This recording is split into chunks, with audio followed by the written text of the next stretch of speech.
Hello everyone, কেমন আছো সবাই? আশা করছি সবাই খুব ভালো আছো। তোমাদের সাথে আরেকটা ভিডিও নিয়ে চলে এলাম। যেহেতু শীত পড়ে গেছে, তো শীতের মৌসুমে আমাদের মধ্যমগ্রামে খাদি মেলা তো হয়েই থাকে। আমরাও চলে গেছি মধ্যমগ্রাম খাদি মেলাতে। তো চলো তোমাদের সাথে একটু শেয়ার করি। এবারে খাদি মেলাটা অনেকটা বড় করে জমজমাট করে হয়েছিল। তো এখানে মেলায় সব হস্তশিল্পের জিনিস, তারপর গ্রামীণ চালচিত্র, কাঠের জিনিস, মাটির জিনিস, যেসব জিনিস প্রায় লুপ্ত হয়ে যাচ্ছে সেসব জিনিসগুলো মেলায় উঠিয়ে ধরা হয়েছে। উলের জিনিস আর বিভিন্ন মাটির গয়নাগাটি যেগুলো আমরা পরে থাকি, ঐতিহ্য বহন করে থাকি, সব কিছু এখানে তুলে ধরা হয়েছে। তো দেখো কি সুন্দর সুন্দর কাঠের শোপিস তোলা হয়েছে এবং শাড়ি, শীতের কাপড় চোপড় সব কিছু তো আছে।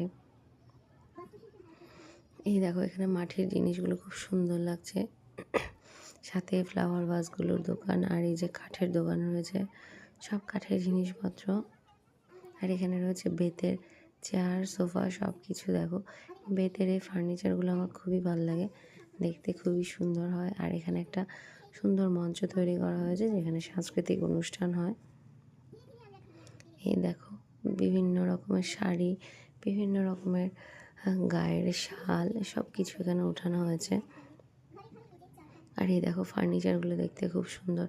আর সবথেকে ভালো লাগে কাঠের জিনিসগুলো, কাঠের যে চামচগুলো হয় সত্যি খুব সুন্দর।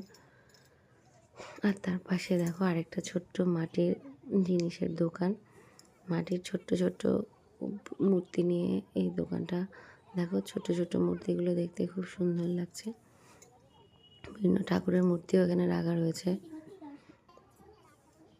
এরপর চলো দেখতে যাই। দেখো বিভিন্ন রকম ছবি আঁকা ছোট্ট ছোট চটের মতো রয়েছে। এই যে বিভিন্ন রকম হাতের কাজের জিনিস, হাতের কাজের ব্যাগ। ওভারঅল বলতে গেলে পুরো মেলাটা খুব সুন্দরভাবে সাজানো রয়েছে। অনেক দর্শনার্থী ভিড়ও হয়েছে মেলায়। দেখো চারপাশটা সত্যি খুব সুন্দর। তো আমার ভিডিও যদি ভালো লাগে অবশ্যই আমার ইউটিউব চ্যানেলটাকে সাবস্ক্রাইব করে দিয়ে আমার পাশে থেকো। আর আমার ভিডিও কেমন লাগছে অবশ্যই আমাকে কমেন্ট করে জানিও। এই দেখো কাপড়ের জুতোগুলো সত্যি খুব সুন্দর হয়, ডিজাইনটাও আলাদা হয় আর দেখতেও খুব সুন্দর হয়। আর বিভিন্ন খাবার দোকান বসেছে, প্রতি বছর পিঠাপুলির দোকানও বসে, এবার আমি পিঠাপুলির দোকানটা দেখিনি। তো তোমাদের কাছে আমার এই ভিডিওটা কেমন লাগছে অবশ্যই জানিও। তো তোমরা কে কে এখনও পর্যন্ত খাদি মেলায় যাওনি, তো এসে ঘুরে যেও মধ্যমগ্রামে। আজকের